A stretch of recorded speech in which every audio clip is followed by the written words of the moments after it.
So you have an ambition to learn to code this year. Why? Do you love the thought of staring at a computer screen for hours on end, losing sleep over why your program is not running properly?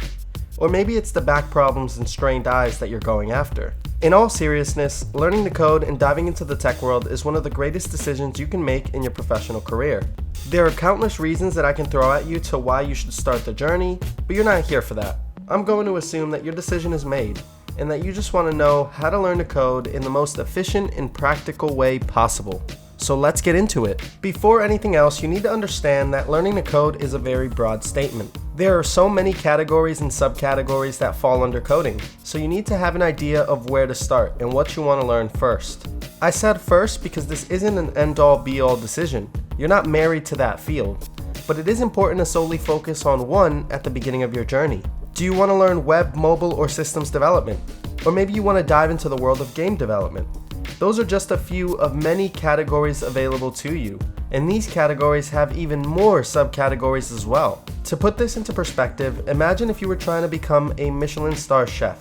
Do you think the best plan of action is learning the Italian, Indian, and the French cuisine all at the same time? Or would it be better to learn the fundamentals of cooking like basic knife skills and best sanitary practices, then moving on to one cuisine where you spend time mastering the art of making that type of food first? Then you can move on to the next cuisine. The answer is definitely not learning everything at once, and it works the exact same way with learning to code. So keep it simple and pick something that interests you. Now, once you know what route you want to go down, the next step is figuring out what exactly you need to learn for this particular role. Again, coding is broad.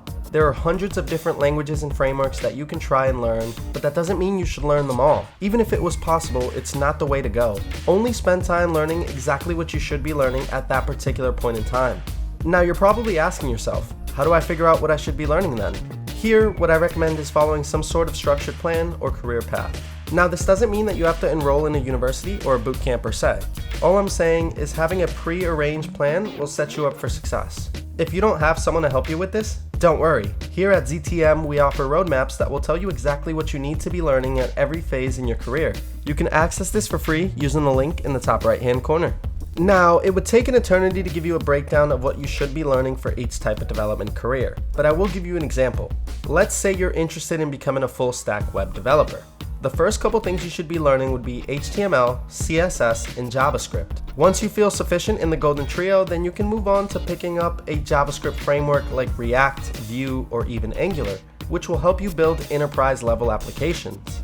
From there, you could start learning about the server side, also known as the backend, using a runtime like Node.js to create fast, reliable network applications. And around the same time is when you will start to dip your feet into databases and backend frameworks. This is just a quick summary of how you might be learning to code as a full-stack developer. There are many more details that you will also need to learn, but generally this is what a full-stack developer learning plan might look like.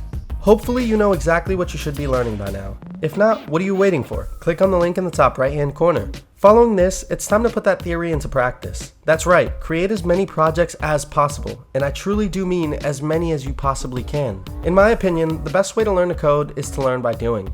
This tech YouTuber named Andy Serkowitz, this guy right here, made a video on the different types of development projects, where he used the 3-section pyramid to categorize 99% of development projects and how they scale up in difficulty. I'm not going to dive too much deeper into this, but I think it's an outstanding video with a very helpful approach to decide what type of projects to build. The important thing here is to challenge yourself. Don't continue building to-do lists if you've already built 100 of them. A good rule of thumb is that if you're not struggling to figure out solutions at different points in your build, then they're not complex enough. Don't be scared to push yourself. At the end of the day, learning to code is not an easy feat. You should be proud of yourself for even daring to jump into the space. But although it's not easy, it's definitely worth it. And it's not just the high salary or the perks that come with learning this skill, but instead the satisfaction of knowing that you can do anything you set your mind to, even learning to code.